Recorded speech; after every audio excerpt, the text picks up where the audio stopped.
turned bright red, and he looked at me, and he looked at her, and he looked at me, and he said, "Mom, Barack Obama is our president." And she said, "I know, I was just pulling his leg."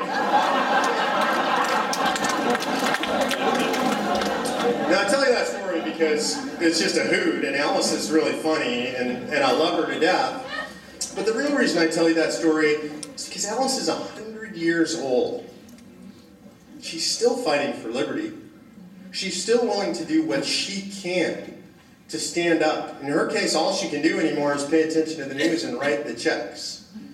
And what I'm asking you guys in closing is I'm imploring you, if Alice, at 100 years old, could still stand up and is still willing to do something to fight for liberty, I'm asking you guys, be engaged, do something, stand up, fight for liberty. Thank you very much for having me. God bless. Appreciate it.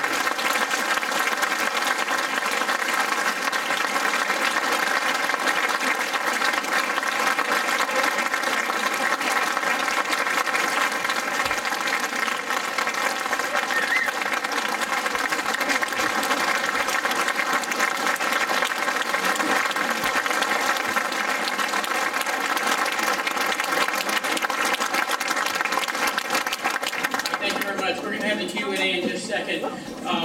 Doug Yoder is going to give us a real quick update on the next Tea Party. Mimi asked me to mention the high-speed rail meeting on March 13th in Mountain View, 7 p.m. See Mimi if you have need any more information on that. And Doug Yoder is going to bring us up to date on the next Tea Party real quick.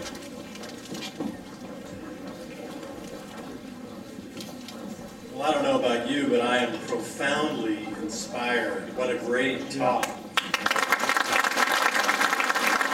you might want to know what the first thing you could do to stand up to do, and that is on April 15th, you could attend the Tea Party rally at Cesar Chavez Park in downtown San Jose. We have in the back, or not in the back, you can see the KGO kind of poster back there. We have 50 posters that we'd like you to take to your workplace, take to your local Starbucks, anybody that, yes, take it to your workplace. Stand up. Oh my God. All right. Don't be afraid. So this is what the poster looks like. So grab the poster. It's a bit smaller. And I'd like to also tell you the really fabulous list of speakers that will be there April 15th. Mimi Steele, who you saw earlier tonight, singer-pastor David Kang, Joel Fine of Election Integrity Project, Professor Lydia Ortega, the Department Chair of Economics at San Jose State University. Armstrong and Getty will be there. Beth Haynes, MD, she's the National Co-Chair of the National Healthcare Speakers, Senior Healthcare Policy Analyst for Docs for Patient Care, and she's the President and founder of the Black Ribbon Project, which is, well, profound. Brian Sussman from KSFO, Jan Soul of the Silicon Valley Association of Republican Women on behalf of our celebration. Aaron Neighbor, who spoke earlier, San Jose State University student. Eric Golub, he's a politically conservative comedian, and Mark Meckler, co-founder of the Tea Party Patriots. So come on down. This is the place to stand up. Thank you. And we'll have the Q&A. We'll have the questions submitted on the paper, and we'll ask our speaker to keep his answers a little brief, give him a little more time to sign some books. We have some people in the aisles with the cards, so just raise your hand and they'll give you a card so you can write your question. Question 1. Is the mainstream media claim that the Tea Party is a bunch of right-wing extremists diminishing in influence since 2009? So right-wing extremists, I mean, if you define that as people who believe that we should enforce the Constitution, then yeah, I think we're guilty as charged. As far as diminishing in influence, I get that question almost every time I'm in the media now. So whether it's on the Cavuto show or I'm on Hardball with Chris Matthews, wherever I am, people ask that question. And I think that the answer is defined by the question itself. In other words, it's impossible to watch a full newscast now or listen to the news on the radio without hearing the words Tea Party. So if we're so diminished in influence, why is it that they talk about us on every single newscast or in every newspaper article about the political scene in America? I would argue that if anything, that the Tea Party movement is much more dominant in influence in this political election than ever before. You mentioned that the media and the Democratic leaders were wrong about the Tea Party in 2009, 2010. What do you anticipate will be the effect of the Tea Party movement in the congressional and presidential elections this year? So the difference, there's a distinct difference in the presidential election than the congressional elections. Individual citizens, any movement has less influence at the presidential level than anywhere else. The presidential election began playing itself out immediately after the last election, so long before the Tea Party Tea Party movement had influence. So I think that the influence in the presidential election can be seen in the debate itself. All candidates, from the ones on the right who are more left to the ones who are more right, are all required to address themselves to the Tea Party and to Tea Party issues right now. So I think fundamentally we've affected the presidential election, though I don't think we have the candidate that we would like. At the congressional level, I think you're going to see a huge effect. I believe you're going to see a larger swing to the right in the House of Representatives. And that means even if we end up with John Boehner as the majority leader, which we probably still will, he's going to have a more conservative caucus. He's a politician before he's a conservative. It'll make him more conservative to have a more conservative caucus.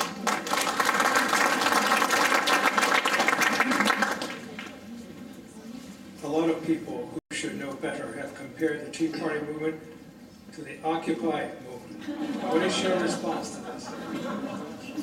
Yeah, I've had to deal with that question a lot too. So, and I've talked to people in the Occupy movement at the street level and people who are quote-unquote leadership in the Occupy movement. There's a fundamental difference, two fundamental differences that I see. So number one is most folks in the Occupy movement do not start whatever they're talking about with, I love America, I love my country, I love the history of this country.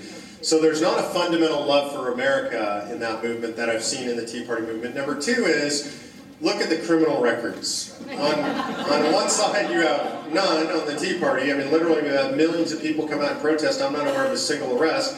On the other side, you literally have murder, rape, child abuse, drugs, public desecration. I mean, just horrible stuff. So one is fundamentally law-abiding and intends to return the country to its foundation. The other is, I think, generally un-American.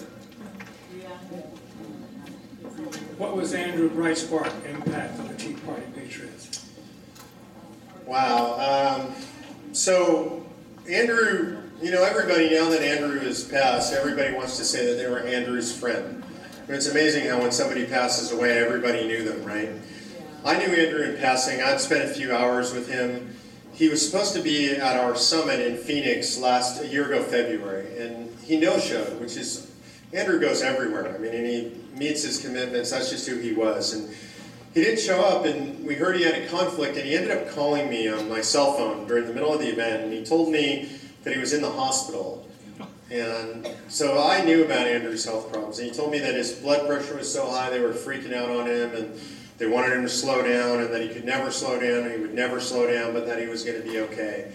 Andrew lived 80 years in a 43-year life, and he had a tremendous impact on the Tea Party movement, but more on how we as conservatives are willing to stand for what we believe in. And I would ask that when you think about Andrew's memory, that you do more than think about it, that when you're scared to say something at work, when somebody on the left says something insane, think of Andrew and step up and actually say it. That's the way you can honor Andrew. He was a tremendous influence, not just on the Tea Party movement, but on the conservative movement in general. Do you believe the Tea Party favorability may have declined due to a perception that the Tea Party is no longer purely focused on fiscal issues? How do we get back Democrats, Libertarians, and others to stay away from social issues? So the Tea Party movement is not focused on social issues, but I do believe, I'm going to separate that in two parts. I think that if you look at the favorability ratings of the Tea Party movement, they have gone down. And they've gone down, I think, 6 points from the peak. Now, our favorability ratings are still much higher than Congress's favorability ratings. That's not saying a lot, unfortunately. But that's what's going to happen when people spend billions of dollars in earned media to vilify you as everything from racist to Nazi. It's going to happen. But I would caution you to remember, the Tea Party movement is not the end. The Tea Party movement is the very beginning. It's the first shot in the American Revolution. I don't really care whether it's called Tea Party or whatever you want to call it. The issue is about returning this country to self-governance, about putting the citizens back in charge. So don't worry about the branding. Don't worry about Tea Party. The one thing we know from all polling is that Tea Party ideas are in favor. And so focus on the ideas, not on the brand. And I would agree, as a movement, the Tea Party has to stay away from the social issues.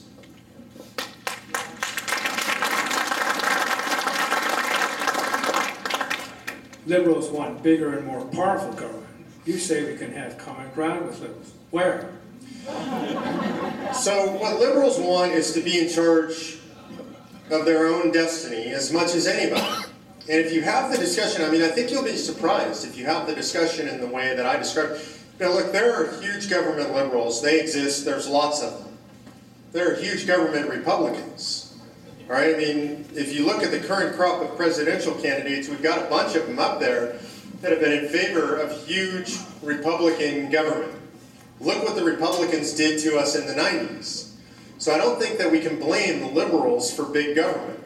And what I'm saying is find the common ground, can talk to liberals about local governance. That, you know, if it's Berkeley, Berkeley should look different from Dallas, Texas. Right? And the people should be in charge, and the character of the government should reflect the people in a given area. So I think it's not fair to say that liberals want big government. I think people in governance generally want big government. It's really the people versus the ruling elite more than it is left versus right. How can we roll back the left's agenda in schools at all levels? Boy, schools are a rough issue. I have a chapter on education in the book on education reform.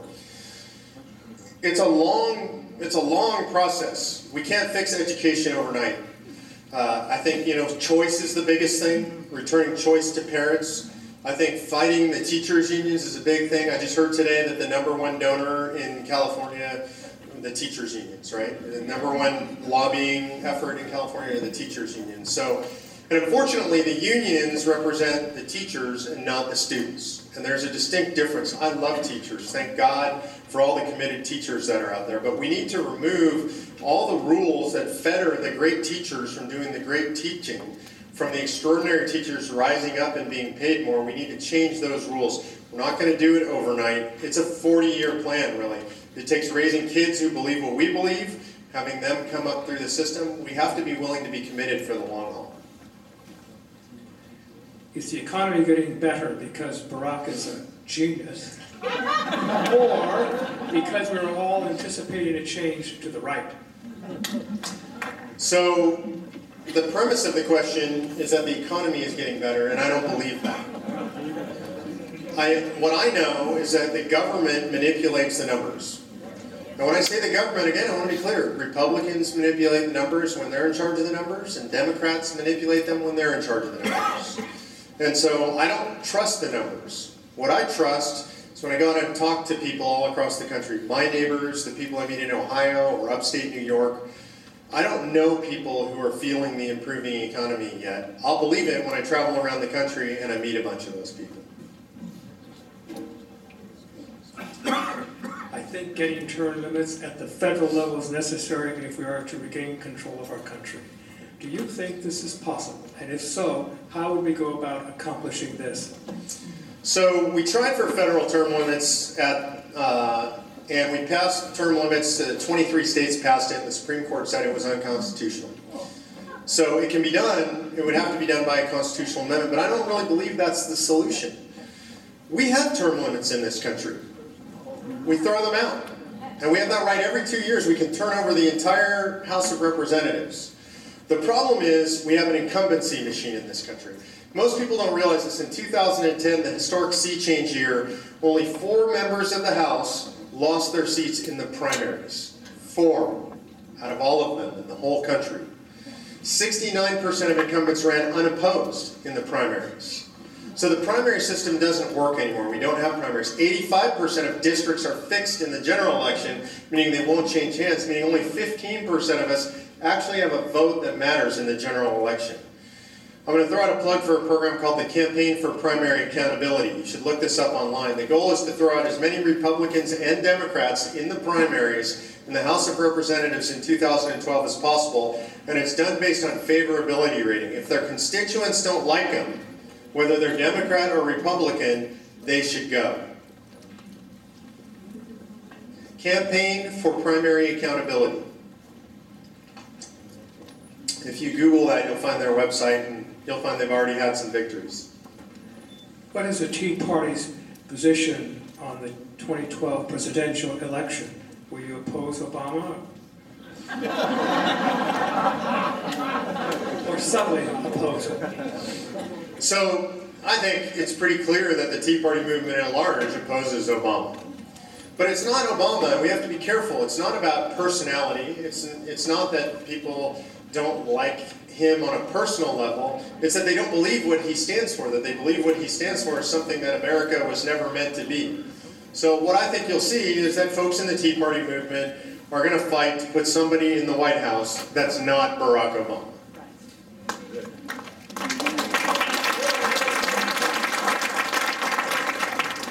Since you seem to have lost faith in Republican Party leadership, hard to imagine, do you think the Tea Party should split from the Republican Party after the 2012 presidential election?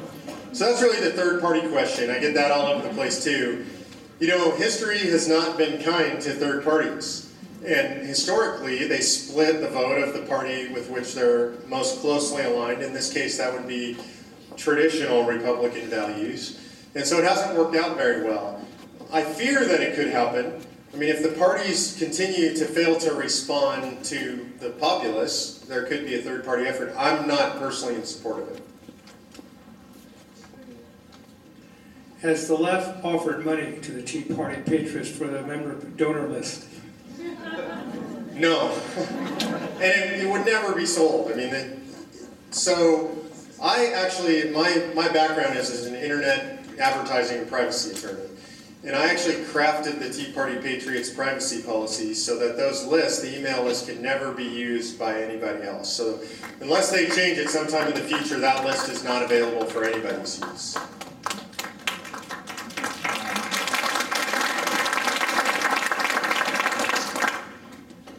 What do you think of the new third-party nominating organization, Citizens United? So the Citizens United is a Supreme Court case. The third-party nominating organization is actually called Americans Elect. It makes me very nervous.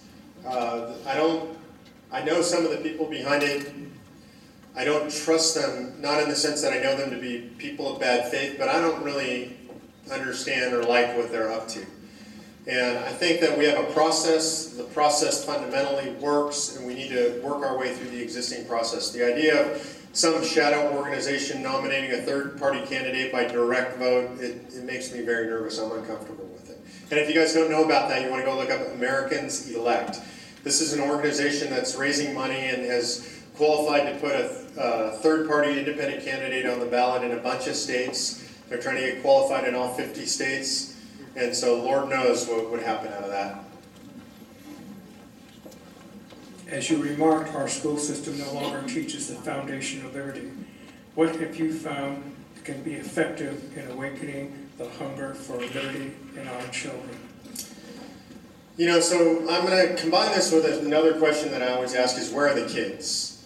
And everybody asks, where are the kids in the movement? And you come to meetings like this, and there's always a few younger people in the audience, but mostly it's folks on the older side. And it used to bother me in the very beginning because I didn't have an answer for that question. But as I've watched the movement develop, what I see is that younger people are participating in huge numbers. But it's not the same way that older people participate. I mean, this is just the generational difference, right? It's always the older folks, where are those crazy kids? You know, what are they doing? They're all out there and they're participating online and they're blogging and they're on Facebook and they're on Twitter. When I look at the age distribution on Tea Party Patriots Facebook page, it's generally an even spread from 25 to 85.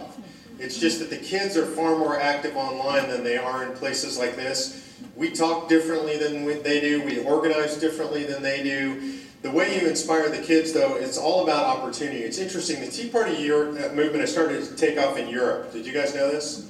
There's chapters all over Europe now. But what's interesting in Europe is if you talk to Tea Partiers, they're all young. It's all young people. They have a different perspective. They've seen the welfare state over their lifetimes. They've seen it shrink their opportunities. So the key to talking to kids is to let them know that their opportunities are shrinking, that their future is not so bright. That's what inspires them. I get about 5 solicitations a day to vote for the various senatorial candidates. We cannot donate money to all of them. Could you or have you put out a list of those senatorial candidates who have a real opportunity to win and will stay true to their Tea Party principles? Man, I wish I could tell you I knew who would stay true. My crystal ball's not that good. And as a movement, the Tea Party doesn't say which candidates. And the reason, there's a philosophical reason. This is what the Democrats have always done. This is what the Republicans have always done. They educate what we call sheeple, partisan sheeple, who will follow, who will vote because they say this is the good one or that's the good one. We don't want to educate a whole other segment of society that are just Tea Party sheeple, because I'll tell you, eventually the Tea Party will go wrong too. It will get big, it will get bureaucratic, it potentially will get top-heavy, and they will tell you to vote for people who represent their interests and not your interests. What we want you to do is educate yourselves. You make that decision. You choose the candidate you're passionate about. This is what the founders expected of us. It is called participatory democracy for a reason.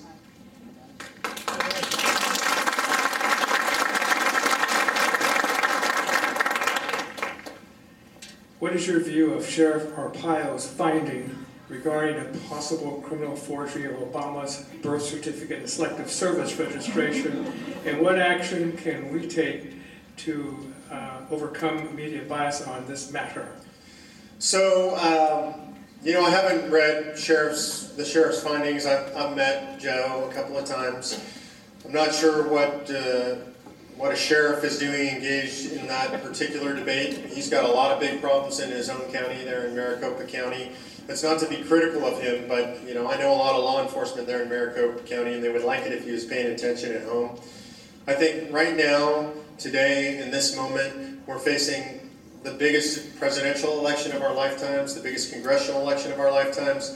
Today, 4 years ago, today I'm not worried about the birth certificate issue. I'm worried about the election facing us in 2012. That's it. Thank you guys very much for having me. God bless. I'll see you on April 15th.